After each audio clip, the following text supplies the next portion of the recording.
This podcast contains descriptions of violence against children and adult language and is not suitable for all audiences. Listener discretion is advised.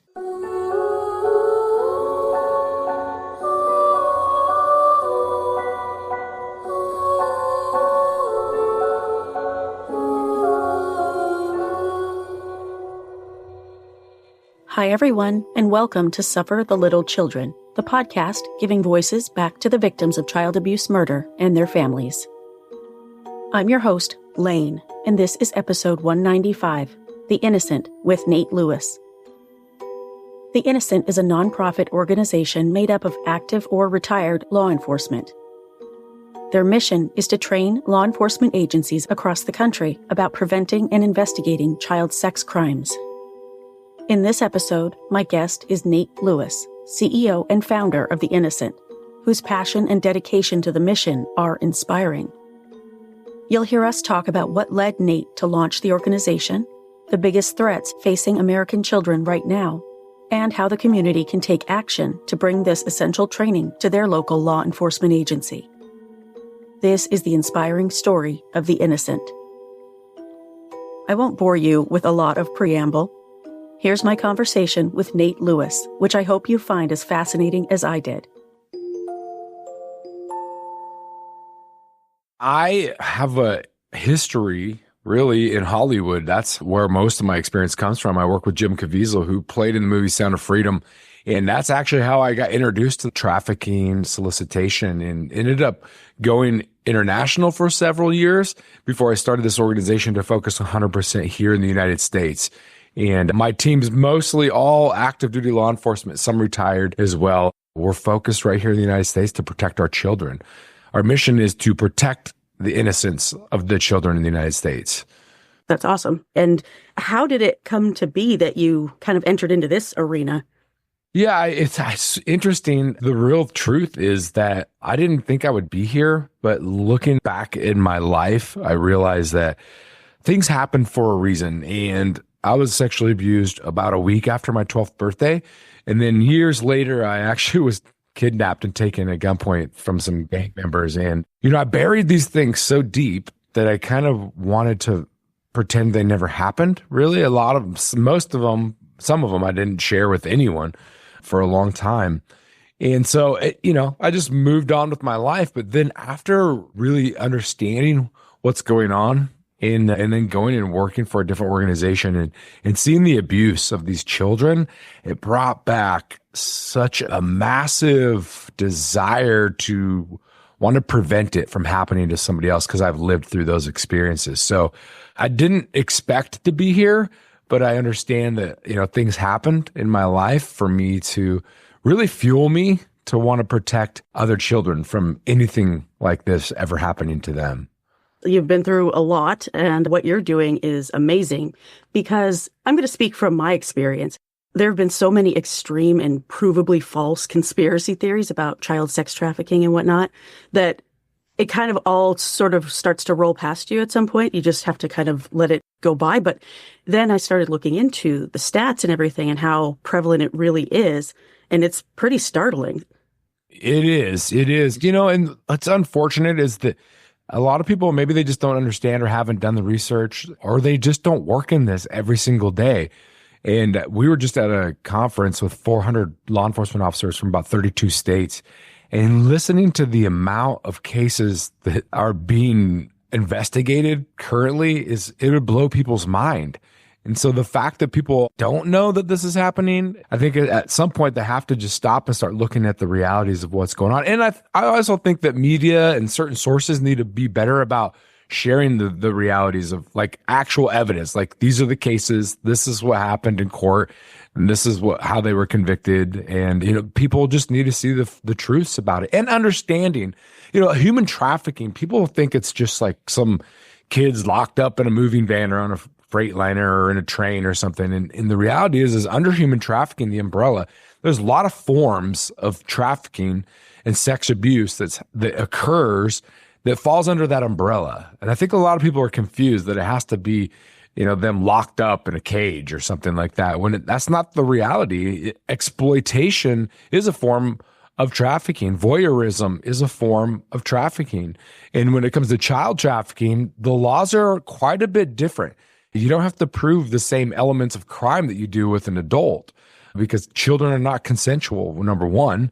And so I think there's this myth about what trafficking looks like, maybe from movies or something like that, when the reality is girls are being asked to send photos and adults are sending photos of themselves to children. And that does fall underneath those statutes that they can be arrested for under the human trafficking statutes. It's down underneath it in a subcategory, but it does fall underneath it. And I think people are not aware of that. No, I wasn't until I saw the information on your website and kind of started going down the rabbit hole on that. It's really interesting that it all falls under the same umbrella. So can you tell me, are these crimes, kind of like the majority of crimes against children, perpetrated by people they know, or is it more of a stranger danger sort of thing? Well, according to the Department of Justice, 90% of these sex crimes happen by somebody that they know or trust. Now, that doesn't mean that it's a family member all the time. Part of the grooming process, which we often see happens on social media or online, it's a psychological manipulation. And it's really pretty simple. Yeah, I think a lot of married couples struggle with this, but the traffickers or offenders really have figured out that a lot of these girls, and they target some of the most vulnerable, but they use the common things that people need in life. It's just human nature, like attention, listening, respect. A lot of these things they're giving these young individuals. And, any grown adult likes to have that, just be heard. They do a really good job with that. And that's kind of how it starts. It's a psychological manipulation. And actually, trafficking doesn't have to be physical. Trafficking can fall under the psychological aspect as well, where you're using fear or different tactics to force them into doing something out of what they fear might happen as well. So there's a lot that goes into it. So the answer is that 90% is from somebody they know or trust, but that doesn't mean it's a family member. They usually get to know them over a period of time or whatever, and then they actually trust them. Some survivors that I've spoken to, they didn't get into the life thinking that they were going to sell their body for sex. They got into it because they thought that person loved them. Right. They thought they were in love. And then it turned at some point through manipulation. They got these girls to believe that they were falling in love with this person. And a lot of them still have some sort of bond to them emotionally as well, even after the abuse and after other people have abused them. And so, yeah, that's really what it comes down to is be careful. And it's so hard because even young girls that we talk to and we try to explain what's going on, it's so hard for them to believe that it's not true. Yep. Like they've built such a strong relationship and connection with these individuals that it's hard for them to not believe it because they're emotionally attached to this individual. How could they not be true? Yeah. Right. And I think there needs to be a lot more early education, at least middle school, about those types of relationships, whether it's going to be a trafficking situation or domestic abuse, something like that. I really do feel strongly that things like this need to be taught to children, know what to avoid. 100%. And I say this very often. People want to talk about education. I talk about that's the first line of defense. We all have to be educated from great resources. And here's the thing is all these parents are like, we need education. And that's true. And so do teachers and so does law enforcement as well. But really the target are the children. Mm-hmm. So I think first and foremost, the children have to be educated on this type of thing. And there's some resources out there we're going to be providing. I'm actually working with another organization on developing a really in-depth, interactive education for youth. I think it would work for parents and school resource officers as well, but we have to start having these conversations. And unfortunately, parents don't really know where to start with these conversations because they're not educated as well. Right. So there's a lot coming though, and there are a lot of resources. There's a lot of organizations that are really getting into this. This has become more popular now. Before, where people were, like we mentioned at the beginning of this, is kind of not believing it. Mm-hmm. It's even with law enforcement. Oh man, it's incredible how far they're coming. One of the classes that we just went to, like one of the last ones, it's so incredible to see what they're teaching and the approach they have now, because before it was like, oh, these are criminals, arrest them. And if they have drugs on them, arrest them for drugs too. They're prostitutes, and that was just the mindset because that's how they were trained. And they didn't know any different. But now they're actually training law enforcement to look at it differently. Even patrol officers, not just detectives and investigators, but people who work drug crimes. They just are looking at this differently. And then the approach is just incredible. It's so incredible how they're really starting to build relationships with these survivors from the very beginning and not just put them into an interrogation, but build the trust. They've been told over and over not to trust anyone, especially the police. And they've probably had run-ins with the police in the past and, their fear of getting arrested. And then these cops who are arresting them, that doesn't help them get a job later in life. And so how do you just be with them? And how do you be a person, maybe the first person in years that's just been there to listen? Really, it goes back to the human thing again. Listen to them, respect them, and just be there for them and not. You don't need anything from them. And that's the thing is people have needed things for so long from these individuals. And when the police come in, they instantly need to question. They need answers. They need something from them. And that's part of the training that's going into law enforcement. It's like, when do we stop just needing something from them and just being? Yeah. And then what can I do for you? Asking them what's their favorite food or what did they dream of, being when they were a kid and just start asking them questions about them. And it's just a different approach, and it's very effective approach. They probably haven't felt like a human being in so long, and it didn't matter to anyone what they liked or who they were. That's right. No one really cared about them or asked the questions that really was about them and caring about them. Yeah. And they know it. They feel it immediately. It's within 3 days, they make a shift, and all of a sudden they say, like, when are you going to ask me about what's been going on? And it's really saying, well, whenever you're ready. And so it could take 3 days, which I know people think like, well, that's a long time, but that's not very long when you talk about years of incredibly violent abuse that's been occurring. The trauma has to be so deep. And that's why I saw on, I think it was maybe your Facebook page, where there was an image that was something about if you wait until it's already happened, it's too late. Yeah, absolutely is. And that's really our focus. We're focused on preventative, right? So how do you be proactive in investigations? Law enforcement has been reactive, and they have individuals who are specific job is to react to cyber tips and crimes. And, law enforcement reacts to 911 calls. Like, my daughter's claiming these things happened to her. Where this approach is being proactive. How do we go out into the darkness and we go undercover, just like we would buying drugs or whatever? How do you go undercover online, since 37 million children are on social media in the United States right now? How do you go online being a child and get recruited and build these cases and make arrests? So you have to be proactively putting hours in to these crimes instead of reacting. And that way you're getting some of these buyers. If there wasn't buyers, there would be no traffickers, right? And so the easy first approach is to, before you get into the organized crime, is go after the buyers. So that's super easy. Actually, it really is. So go after the buyers and start just causing some risk out there for them, because right now there's not a lot of people doing proactive work, so they're not really worried about it. Mm-hmm. And so I think that's what's so critical. One, being proactive, but two, building the strongest cases. You have to have these investigative tools that avoid, like entrapment and certain other things. And you have to build a case that prosecutors feel 100% confident taking through the process and eventually potentially put it in front of a jury and go into trial. And then if you have that strong case, you get higher conviction rates and you usually get longer sentences.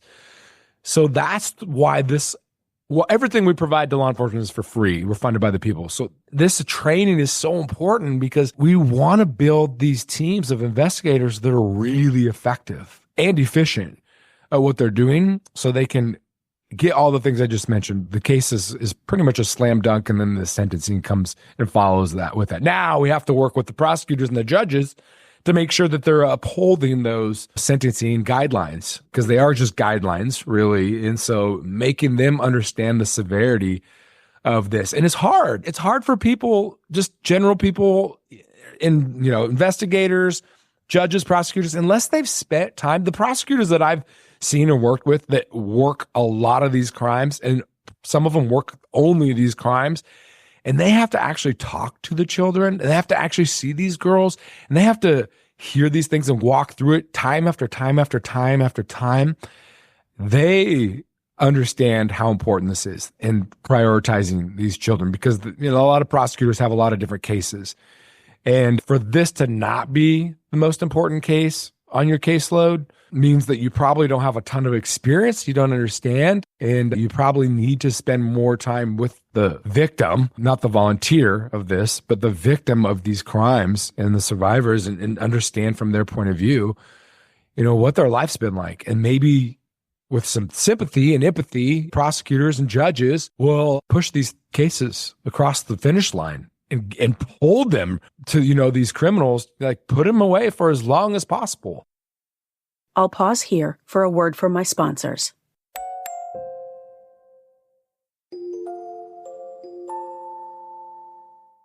The National Sex Offenders Registry says on average, now a lot of stats are difficult, so I believe that this stat is from interviewing some of these or looking at their activity. But anyway, the stat is from the National Sex Offenders Registry. So the average predator or pedophile is what they say, pedophile, will abuse on average 117 victims in their lifetime. Now, it seems hard for people to grasp that, but here's the reality of it.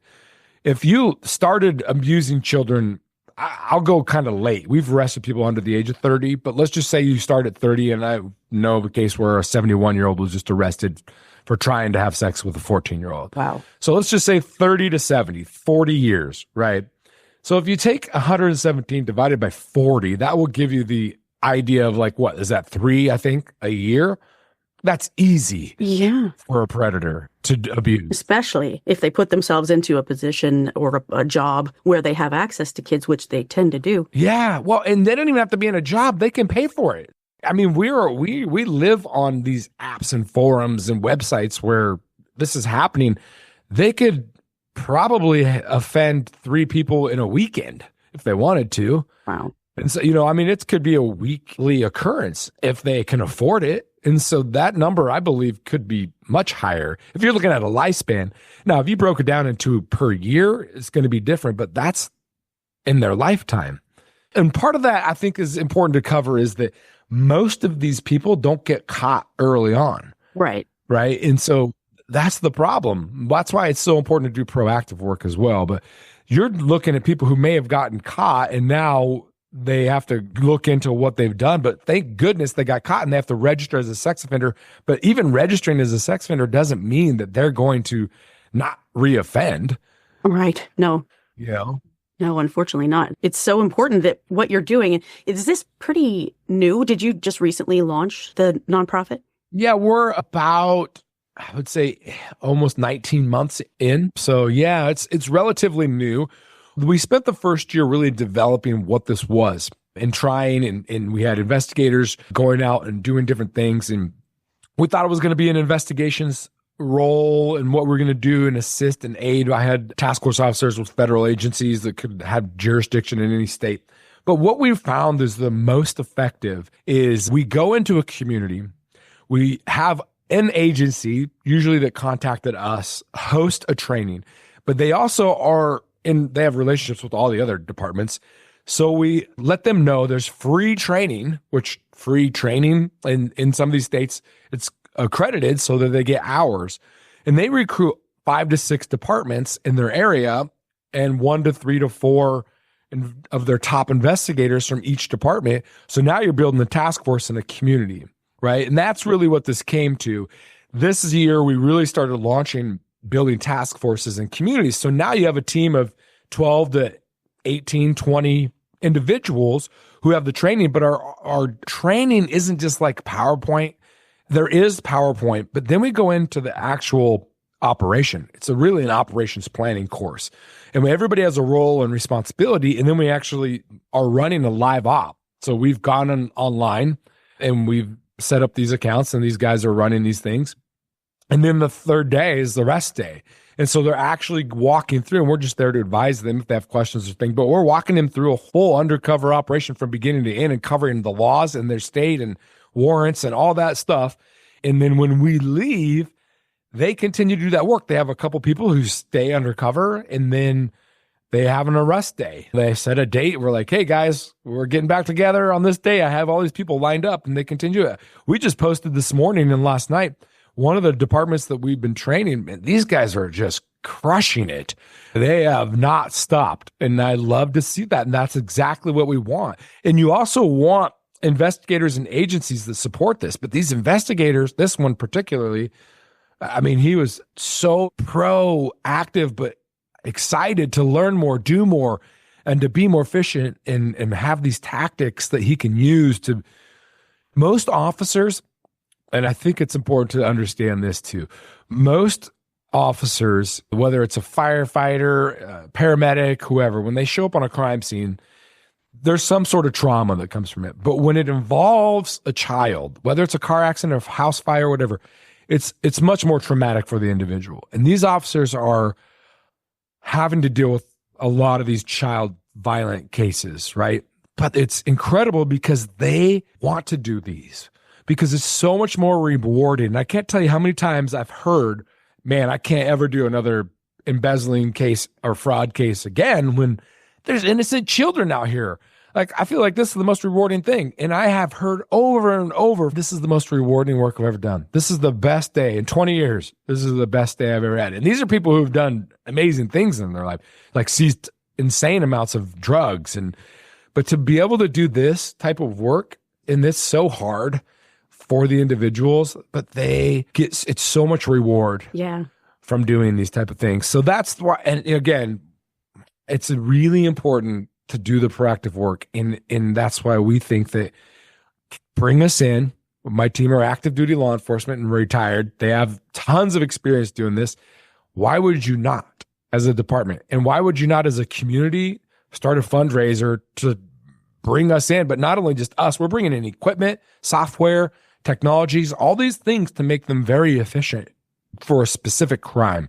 And that's child sex crimes.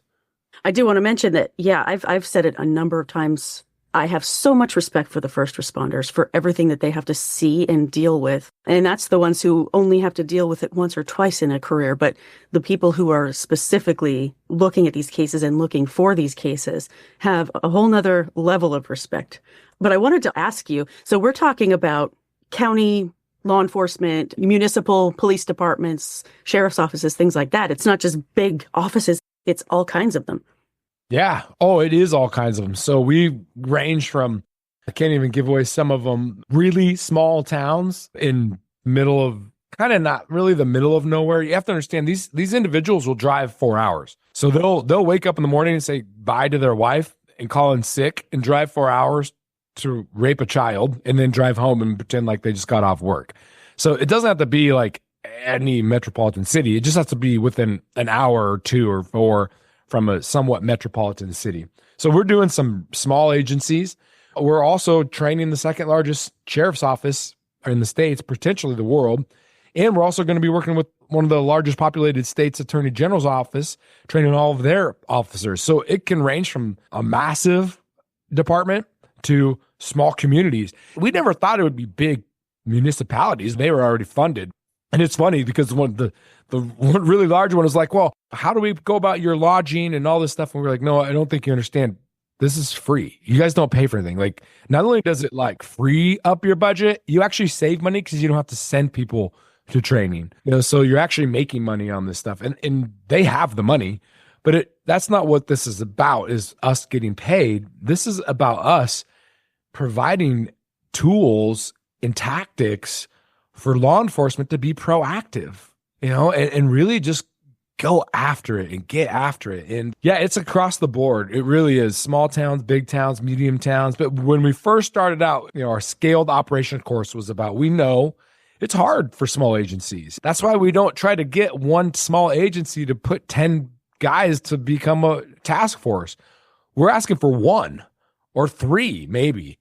And then recruit the other guys and ladies from around your community, from all the different departments, and ask them for 1 or 2. And that's so much easier for a chief or a sheriff to give up one or two individuals for a 3-day training that potentially could work once a month or once a quarter on these investigations and these roundups. And they don't always have to show up to meet. These guys can be like, okay, it's a rest day. We're going to go to this guy's house, this work, this, they can go around. But it's so much easier for the high ranking officials to say yes when I only have to give up one body for 3 days and it's paid for. And so that's kind of where we're at and what we're doing. And we've had some really good success. That's really great. It's so inspiring, actually. Now, you have some background in dealing with this globally. Do you want to talk about that at all? Yeah, I try to focus mostly now just inside the U.S. But yeah, I think that was really part of what fueled me. So I can't really deny it. But yeah, I did. I got to travel to maybe a dozen countries and see all kinds of different things. And then part of it wasn't really just doing the investigations, although I was part of several of these undercover investigation, whatever. A lot of it too was just going to aftercare homes and vetting them for potentially providing grants and certain things and spending time with the survivors and the children and understanding that side of it, which I think is so important. Mm-hmm. When you understand where they are compared to where they've been and where they're going, and to see all forms. So see children in trafficking, see children in healing centers, and see them 2 years out being successful at whatever they wanted to do and become. So to see the reality of the success stories is really important too, and just understanding that whole side of it. So yeah, I had tons of experiences. My first one was pretty difficult and really fueled an extraordinary fire inside of me. And then I actually dealing with my own personal things because, man, I was unhappy. Let's just say that. I was carrying emotions that I did not want inside my body because I was pretty upset with humanity, and people that could do such horrific things to children. And it just put me in a difficult place. I tried to get rid of on my own and realized later that I couldn't do it. I needed tools and I needed to have routines and things that I could do to take care of myself. And that's another thing in the future we're going to be doing is building these programs for law enforcement departments to make sure that individuals are healthy. Oh, good. And their families as well. So, yeah, because even if they want to do this and seek out these cases, it still traumatizes them. It has to. Oh, it for sure does. It does affect people all in different levels, but there's no way to say that it doesn't affect you in some way. Yeah, I would think. So how many law enforcement agencies have you trained or have looked into it for training? So far to date, this year, we've trained 11 departments in a couple weeks. This year? Just this year, yeah. I would say in about 3 weeks from now, we'll probably have 18. I think it's about 18 under our belt. And then by the end of the year, I would say we're going to have trained well over 70 officers this year alone. That's awesome. And then they form a task force in their area. And that way, when a crime comes up, or if they're trying to be proactive and draw these people out, then it's really not taking much away from their individual departments. It's really not. And it is a sting operation, but sometimes what it is these individuals can commit crimes online. They don't have to show up to commit the crime. Like I mentioned earlier, an adult sending a photo of themselves to a child is a crime. So all we need to do is identify them and show up at their work, at their home, wherever. So it's not like, oh, we got to set up this whole sting operation and get all these places set up and we have to pay for hotels or whatever, no. If you're communicating with the minor with immoral purposes, or you're sending photos or asking or promoting these crimes, making the elements of crime, we don't have to have you show up and meet them. It's just all right, today's the day, guys. And they pick one day and they just go get them. This show up. And so, yeah, it's much easier than people think, to be honest with you. It's unfortunate that it's that easy, to be honest with you. The internet is a great thing, but also a very, very bad thing in so many ways. And that's another thing I wanted to ask you about, and it can be on the record or off the record, whatever you prefer. I don't know how you feel about this. So there are a lot of vigilante channels on, say, YouTube, people who are conducting these stings without law enforcement assistance or backing or anything. How do you feel about that? Do you think that's helpful or not? It's actually not helpful. And I appreciate the heart of vigilantes, and we talk about this very often. And here's what I would say to them. Well, first and foremost, what's your motive?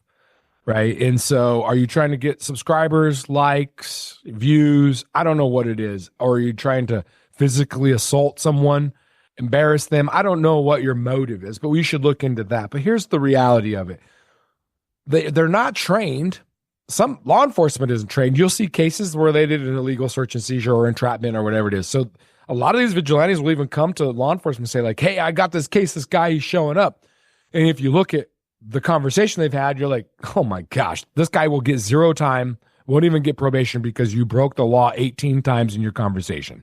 So that's one part of it. So law enforcement can't take it. Number 2, all you're doing is making them become better criminals, right? They're going to not get locked up and spend time in prison, and they won't become a registered sex offender, which is going to make their life very difficult. And if they do anything while they're a registered sex offender, they can go back to jail.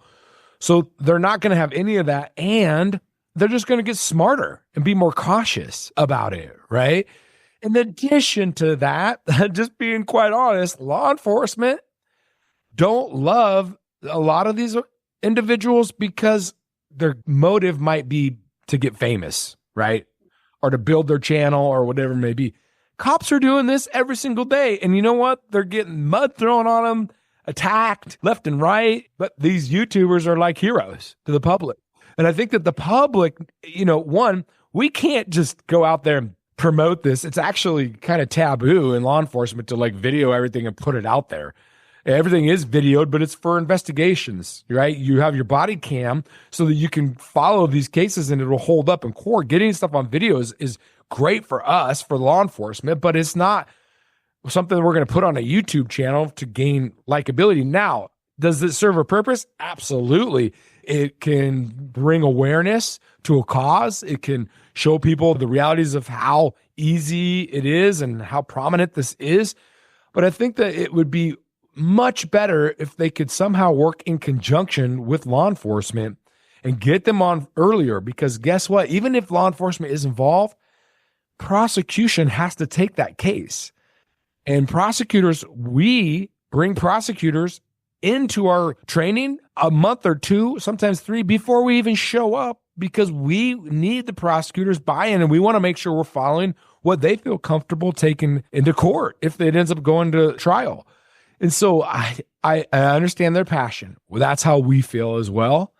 And I think that you just have to channel that in some certain way and not go out and lastly, I would say this to the vigilante groups, if you're listening, for your own protection, you're putting yourself at extreme risk. There's cases where guys have shown up with firearms and pulled them on the cops. Sure.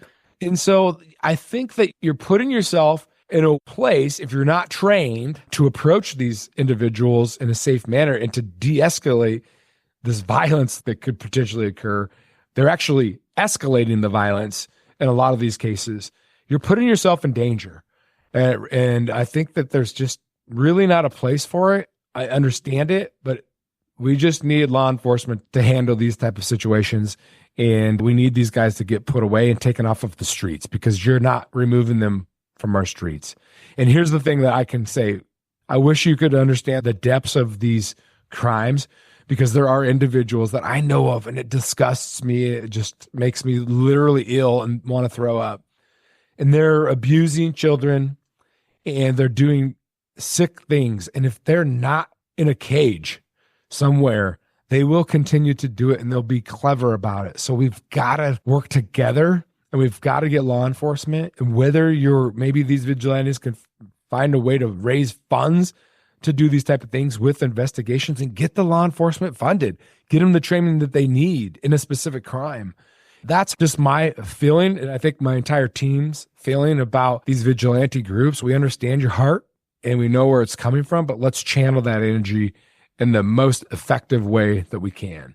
I agree. It's a lot of the time it is all about just views, clicks, getting the ad revenue, and some of them really do, unfortunately, just want to punch somebody, and it's just not the time or place to do it. Yeah, you're right. If they're just going to be getting off and not prosecuted because of something that these people have done incorrectly in their quote unquote investigation, it's not worth it at all. It's not. They end up hiding better, unfortunately. Yeah. Sure, yeah, they're going to know what to look for. They're harder to find. Now for another word from my sponsors.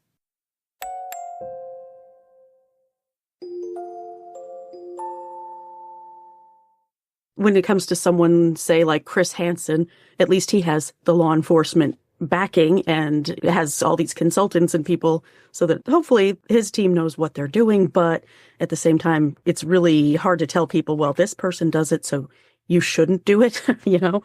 Yeah. Well, so from my understanding with Chris Hansen is that the law enforcement was doing all of it. He was just there when they showed up to record it.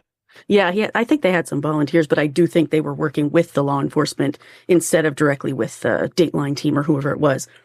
Yeah, and I think that it may have started a little different, but then they quickly, hopefully, realized that, hey, we need these guys to really go away because I imagine some of the cases probably didn't go very far, and so they had to probably readjust. I don't know. I haven't looked into it that much, but what I've heard is that they did work with law enforcement. I don't know if that was the whole time or at some point, but that they realized that they had to really have law enforcement there, and they were just there to interview the guys originally. So, and that's a hugely popular thing. And honestly, we get that all the time. Like, oh wait, so you're like To Catch a Predator, Chris Hansen? And they're like, kinda, because kinda we are, you know? Yes, that's kind of what we do to a whole different degree. Yeah. Yeah, the things that law enforcement has to hear, I imagine, is an awful lot worse than what we would hear the sanitized version on TV. Yeah, it is. Yeah.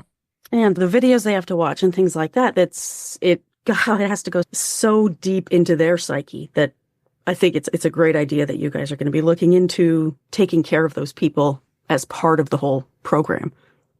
Yeah, mental wellness. It's all about mentally being well.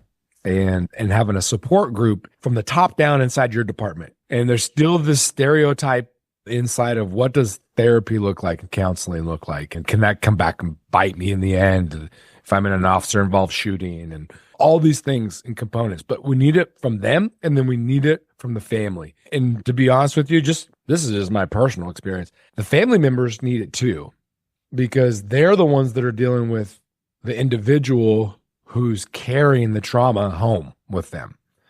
And there needs to be a network. And then if they understand it better, too, they can be better support for the individual who's working these cases. And then we have to just get rid of the stigma that officers have. We know it's hard. We are in an interesting time before the older generations were like, what? You're weak. Right. You can't go, you know? And now it's changing a little bit. And I do believe even the generations that are just coming into law enforcement will have such a different experience. I do believe it will be required at some point. Certain things are required after certain incidences. And I think that we just need to find a way. The last organization required it. I'm trying to require it.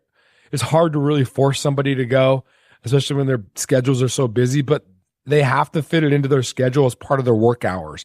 And that has to be accepted by the department and by the decision makers. That's part of their job.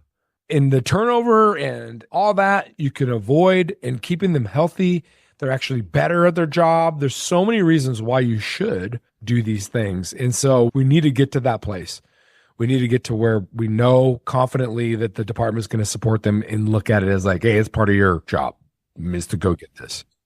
Secondary trauma, I think it's called, or something along those lines, but it's such a real concept. And if more of law enforcement accepts that and makes it a requirement, between law enforcement all the way up to prosecutors and even social workers and people like that, it all really affects them. No wonder there's turnover in these fields. Absolutely. How could it not? I don't understand how it couldn't. And I thought I was a pretty strong individual. I've gone through things in my life and thought I dealt with them. And man, it definitely hurt. It wrecked me for a little bit. Not wrecked me, but it affected me, I guess. Sure. Just like any kind of trauma, especially when you're a child. Absolutely. Yeah. And it comes in like, there's kind of like little waves, and then every so often, and it's not that often anymore, but then like a big wave will just come in and I'll sit on it for like a day. So I used to sit in like for 3 days, and that was one of the cool tools with some of the, you got to get a really good therapist, but it's okay to sit in it for 10 minutes, right? Like, sometimes it might be longer, but you can't live in it for 10 days. Yeah. Right. And so understanding it, because you can't just ignore it, right? You can't just bury it and pretend because you're just building a dam and it's piling up, and at some point it all explodes. But you also have to have great routines on how you deal with it.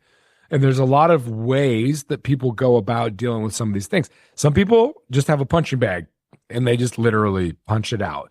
Yeah, some people run, meditation, prayer. There's a lot of different forms of people, how they handle it and deal with it. And it's different for everyone.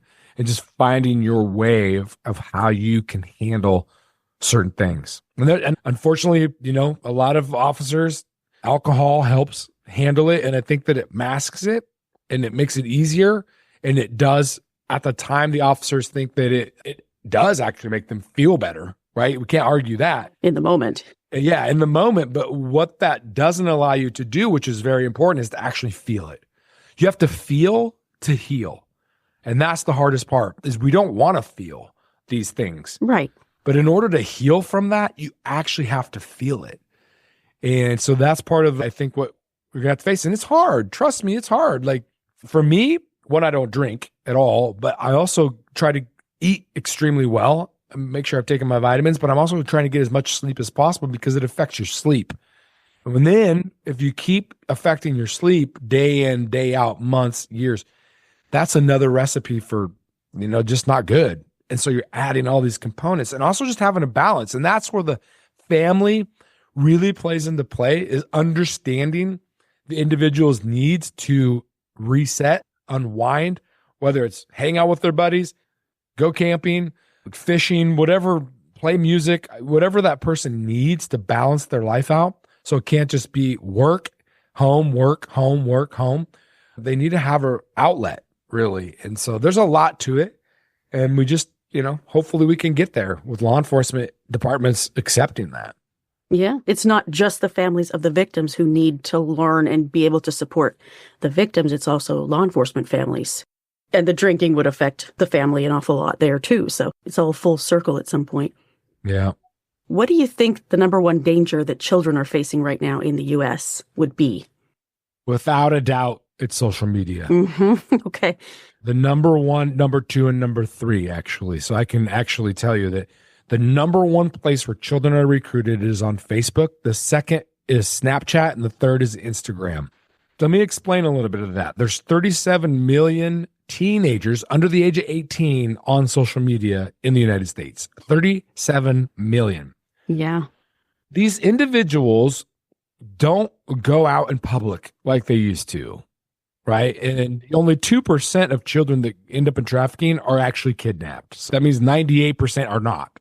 It makes sense if you think about it. Why would somebody go out into the streets where there's cameras on every corner and, obviously their license plate, their face, everything's going to be tied to the crime, when they can try to hide their identity online and commit these crimes from the safety of their home behind a wall that they think is protecting their identity through different forms online. And where are the kids?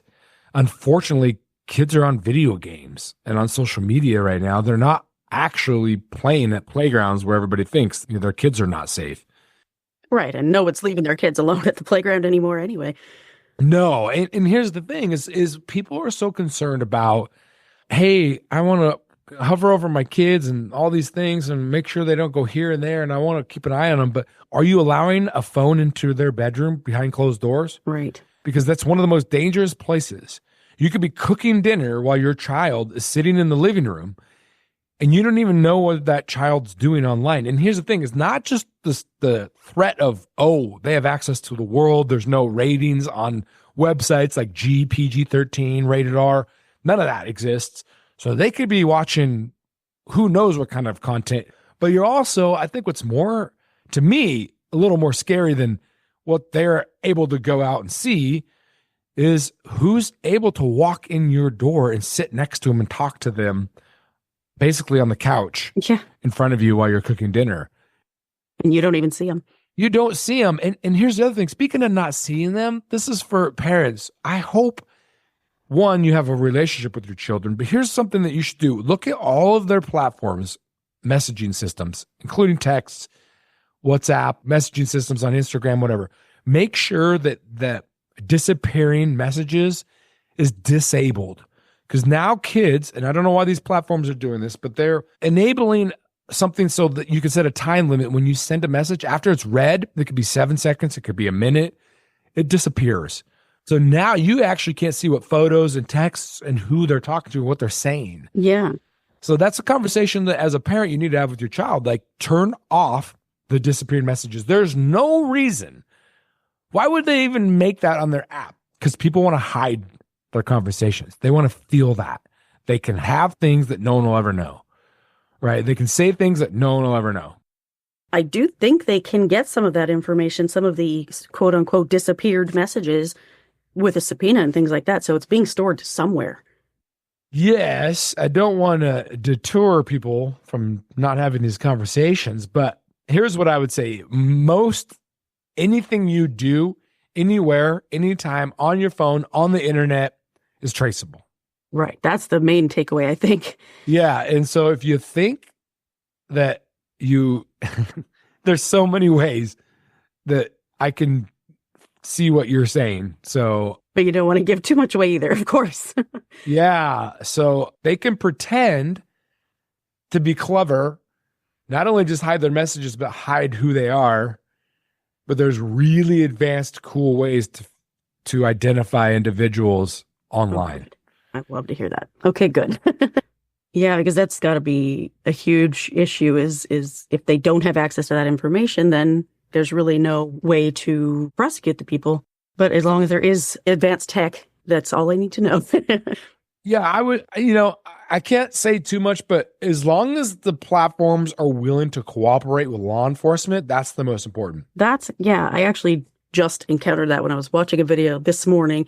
It wasn't to do with trafficking. I can't remember what. Oh, it was a mass shooting threat. But the police officer who was doing a press conference said it took 4 days for Snapchat to get back to them with this user's information. And 4 days is an awful long time for something like that. And for if someone's going after a child or trying to convince them to do something, that's a very long time. Yeah, so I don't know that case, so I'm not going to speak about that case and about that instance. But what I do know is I actually know very well about Snapchat, and I actually just sat in on a session with one of the executives of Snapchat and the safety. And what I do know is this is why training is so important.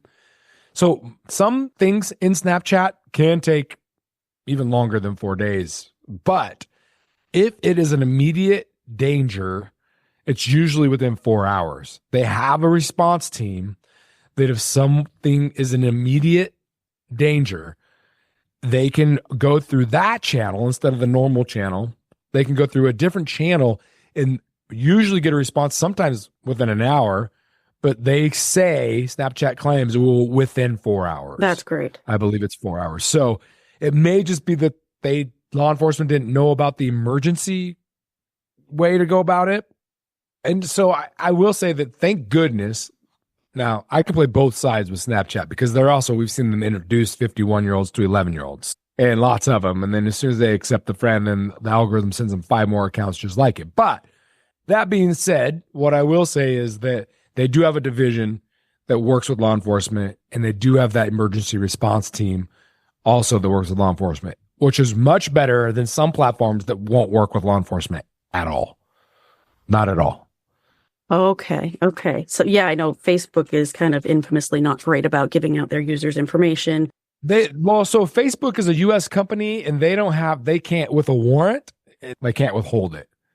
One thing I think is important for the audience to know is that I went and spent time with Xbox, the Microsoft location near Seattle, and they have an incredible team. Hundreds of people that are constantly trying to find ways to prevent crimes from happening, because a lot of crimes happen. I think it's number 9 on the top 10 list is through video games, recruitment and certain things. Sure. And so they are trying to find ways to protect. A lot of cyber tips actually come from video games, to be honest with you. Oh. And they have a full team that's reporting it at Microsoft. They have a team I believe, now this was a couple years ago, but from analyzing different video game systems, this is just my opinion, Xbox is the safest one for children. Now, is it 100%? Not at all, but they have a massive team trying, and they feel like they have a moral obligation if they created this technology to now try to find ways that criminals would use this to target kids. And so they have an amazing team, to be honest with you. That's actually a little bit of a relief. I know my kids, there's an Xbox in each room. It's hard to monitor absolutely everything they do, ever. And I know some parents won't let them have any online access and things like that. But also, it kind of takes away from their experience now because all of their friends are online and their real life friends want to play video games with them. So there's such a weird balancing act that you have to do now. I'm awfully glad I don't have young children right now because it's scary out there. Yeah. Well, I would love to just talk about that a little bit because I think it's important what you just said for parents. I always use the driving a car when they turn 16, they have to, before they're 16, they have to take all these driving courses, classes, practice driving, whatever it is, then pass a test and all that and go out there and be safe. What we're teaching our kids is, hey, you're going to drive someday. We just want you to be very safe about it. And I think that that's what's important about video games and social media is you can just make it disappear, but it's never going to disappear because they're going to go over to their friend's house and they're going to be on it, right? Or they're going to be 18, someday they're going to buy their own phone and they're going to be on it. And so I think more importantly, one, I always go back to the very first thing is having a relationship with your children. Mm-hmm. But I think that you have to have these in a trustful place, safe place for them to come and speak to you about. But I think you have to have those conversations about what are some of the boundaries? What are some of the limits? What's okay? What's not okay? And they shouldn't just be banned from it. Now, there are monitoring apps that you can monitor the activity that they're on. And so you can monitor where they're at, what sites they're going on. You can get alerts and that type of thing. But not allowing them to navigate the digital world, I don't think my opinion, isn't the best route because they're going to at some point. Sheltering them doesn't help. Yeah, you got to just teach them how to drive safe. Yeah. On the digital world. Exactly. They're going to do it at some point. And it goes back to what I said before about more education earlier. Well, and then also just closing your account down so it's not public, because even having a private account, we've done this, and you let someone in, potentially the first message you're going to get is a photo from someone. And, at 11, 12, 14, whatever it is, to see that image of a grown man is probably not what you want your kids to see. It's going to peel away part of their innocence. Yeah. And so that's why I think having those accounts locked down, and it's such a difficult thing because youth today, their popularity, now it's by how many followers you have and so friends on social media, right? And so they're constantly trying to up numbers and let people in. Everyone wants to be TikTok famous or whatever, and so they want to be public. Yeah. Yeah, that's the scary part. It's hard to navigate as a parent, let alone as a teenager. Oh, I hope we can learn from our youth someday because they're going to have grown up with it. Yeah. And hopefully start pushing it because we're going to see a lot more. We're seeing a lot already. I bet. Of these children who have been solicited online. I think it's 1 in 5 children will be solicited for sex online before they turn 18. God. And so they're going to at some point be like somewhat in my shoes, like, hey, this happened to me and it needs to stop. Yeah. Pushing laws and educating the 2 generations above them that have no clue. They don't even have social media. The ones that are setting laws and writing laws and all the individuals at the highest ranking inside of law enforcement too. Like some of those, they don't even know like this is happening, right? And they're certainly not a teenager online. So how would they? And if they're not spending 7 or 8 hours a day in this arena, they're not going to know. So in time, I do believe the younger generations are going to potentially really be the ones that change this because they lived it. Yeah, I think they'll have to. Yep. It really will be something that we'll have to learn a lot more about and fast, I hope. I hope. Because the tech is moving faster than we can really keep up. So we don't know exactly how they're accessing our children, let alone what our children are accessing. Right. Again, nothing's regulated. So even Hollywood at one point was like, well, we're going to put ratings on our films. If you're under 18, you can't see a rated R. And that rated R online is like G rated. Oh, yeah. Yeah, so, you can find that on YouTube. Come on. Yeah. Right. And so the fact that the internet for the whole world has no rating system, but Hollywood still does, is kind of funny, to be honest with you. It really is. Yeah, TV has it, but the internet doesn't. And who's watching TV? They're watching everything on the internet. Yeah, exactly. There's no restrictions. No. None.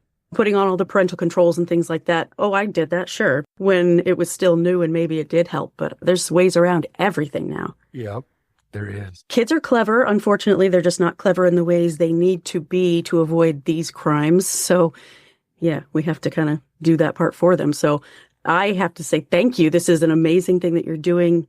Educating law enforcement is genius, for them to be proactive about it. Thank you. Time for one last sponsor break.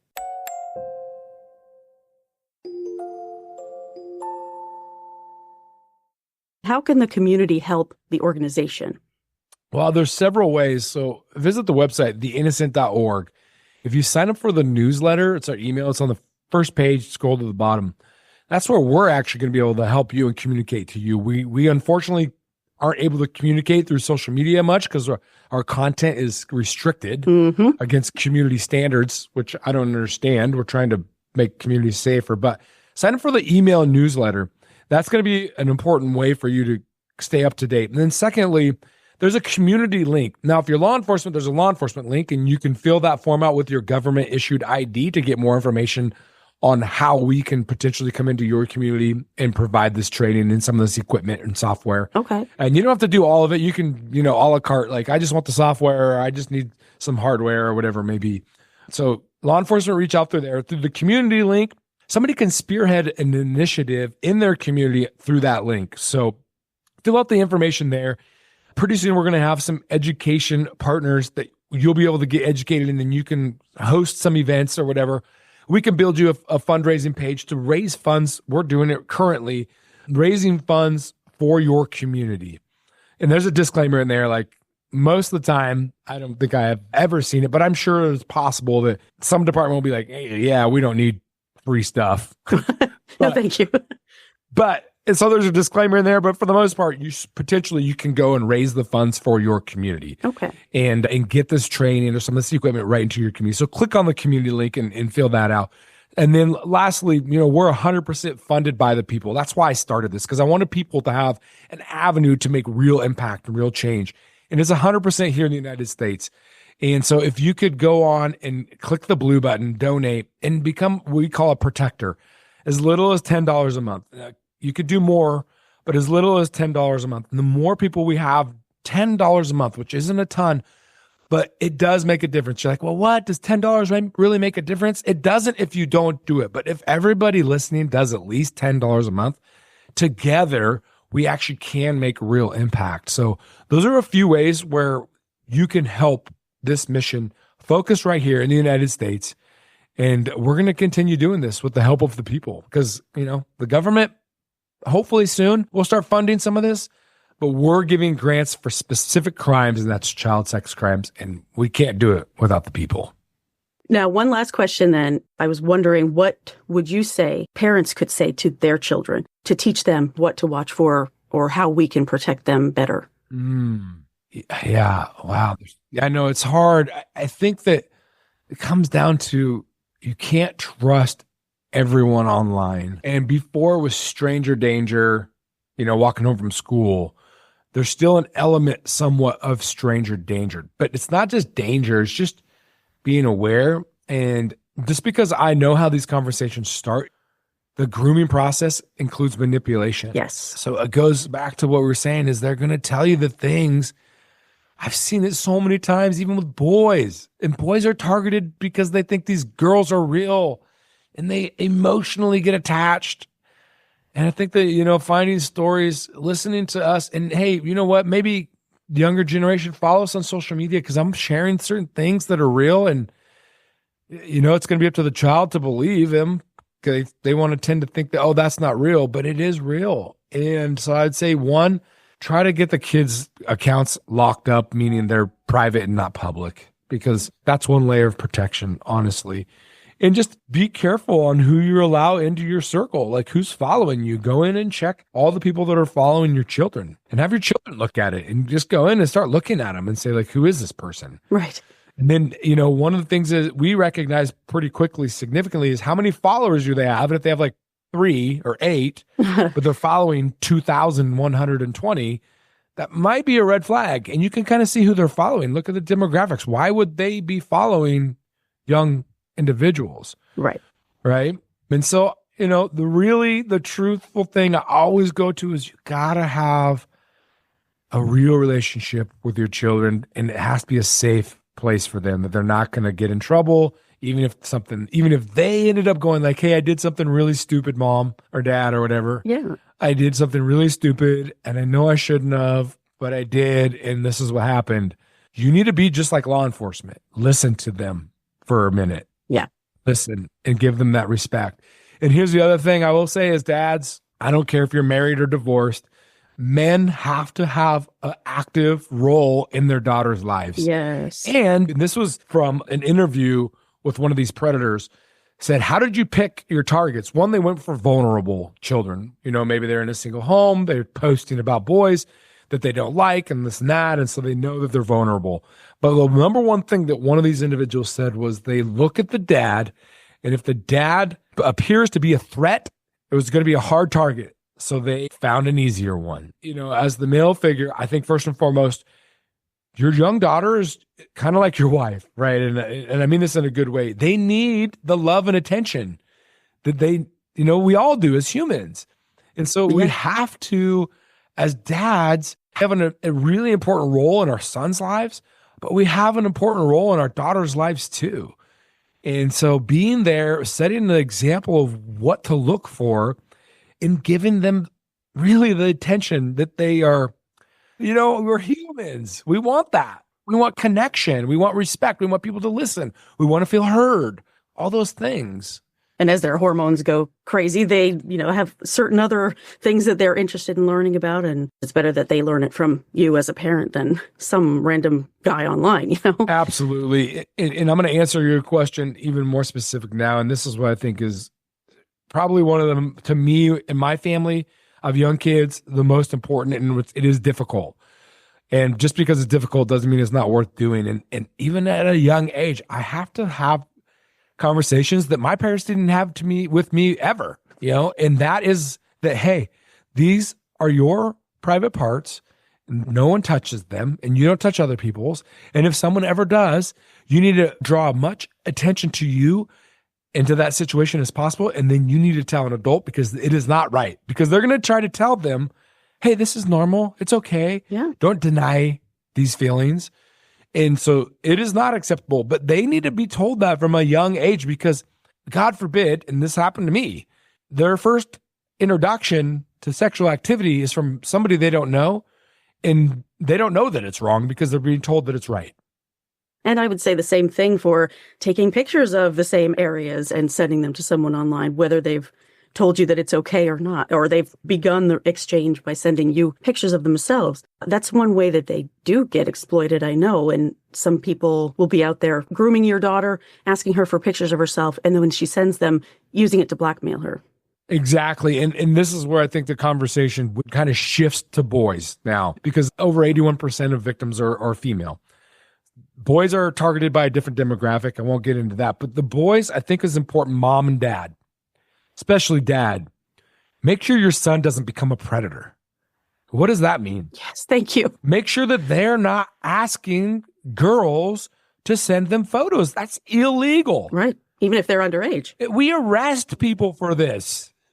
And so if you're teaching your kids not to shoplift, you better be teaching them not to ask for photos, and they certainly shouldn't be sending photos. So that's a conversation you need to have with your son. So we can focus on the victims, usually the females who are having this done to them or being recruited, but we also need to focus on how are we raising our boys to respect these girls. And even though there's a desire and they've heard about it, they've seen about it, their friends have probably shown them pictures of the girls they've gotten to send photos and this and that. Don't let your boy become one of those who victimizes a young girl. Thank you so much for saying that. I'm very glad you brought that up because, yes, focusing on the victims, you have to protect yourself. But at the same time, we should be teaching our boys how not to be a predator or an abuser. Absolutely. So the demographic you said that goes after boys, what would you say that the difference is there? In my experience, I've seen two different realms. One, it's actually a male pretending to be a girl to send photos, and then it's extortion. So they bribe them because they've become friends with some of their friends or family members. And then they bribe them and say, hey, I'm actually not a girl and I have all these photos and I'm going to start sending them. And they actually do send them sometimes. And then sometimes that child, and I just heard of a recent one, I've never heard of it this fast, but within 3 or 4 hours of that occurring, he committed suicide, this young boy. That is awful. And I have heard those too. And it's just heartbreaking because you don't have time to react as a parent if you don't know about it. Yep. And then the other demographic, sometimes it's just straight up, they're a male. And then sometimes they can pose as females and just try to get photos from them as well. And so just be careful of that out there, young boys as well, because they can be groomed and manipulated to build trust within that community as well. Watch out for anyone older looking to form a relationship with you. Why? Are they telling you, oh, you're so mature for your age, things like that? Teaching kids what grooming is super important, I think. Yeah, and watch out for this one. This is how they all go after you, children. Oh, your parents just don't understand. Right. So they're gaining their trust because they're becoming on their side of the team, because what they're trying to do is separate you from your parents. And so they'll say certain things like that. Or they'll say like, oh, she just doesn't get you. Your mom doesn't understand. They'll always tell you you're beautiful, no matter what, you know? That's how they come in a lot of the times into probably the Instagram photos and things like that, is quick, send a DM. Yeah. Thank you so much for coming on the show and talking to me about all of this information that, it's kind of in the periphery, but a lot of people don't want to think about it, talk about it as being something real. And it is happening, and it can happen to anyone. And it can happen to your own children. So it's something that we should know more about, and definitely law enforcement should know a lot about. Absolutely. Well, thank you for having me on. I appreciate it. I appreciate you using a platform to educate and raise awareness to the people of the realities of these crimes that are occurring, because so many people aren't using their platforms for this. So thank you for that. Thank you very much. It can be a thankless job in a lot of ways, but I feel so strongly that people need to know these things, or it's just going to keep happening, just exactly what you're teaching people. And it's so important. So thank you again. Thank you so much. I appreciate it. Thank you so much to Nate for taking his time to talk to me about The Innocent and the amazing work the organization does to help protect kids across America. I'll include the links to The Innocent's website and socials in the show notes. Give them a like and a follow, and if you can afford to support them, please do. That's it for this episode. Join me next time for another story. If you like the show, please follow or subscribe to Suffer the Little Children on Apple Podcasts, Google Podcasts, YouTube, Spotify, Spreaker, Pandora, iHeartRadio, Stitcher, or your favorite podcast listening app. And please leave me a 5-star rating and a positive review on your favorite podcast platform. Visit the website at sufferthelittlechildrenpod.com. You can support the show by visiting patreon.com/stlcpod, where you can become a patron for rewards ranging from a shout out by name on the show to exclusive gifts. You can also support the show at ko-fi.com/stlcpod. Follow the podcast on Facebook and Instagram at Suffer the Little Children Pod, and on TikTok at STLCpod. View photos related to today's episode on Facebook. This podcast is researched, written, hosted, edited, and produced by Laine. Intro theme music is by Dream Note Music, and all music for the show is licensed from audiojungle.net. For more information about preventing or reporting child abuse, visit childhelp.org or call your area's child abuse hotline. And remember, if you see something, say something.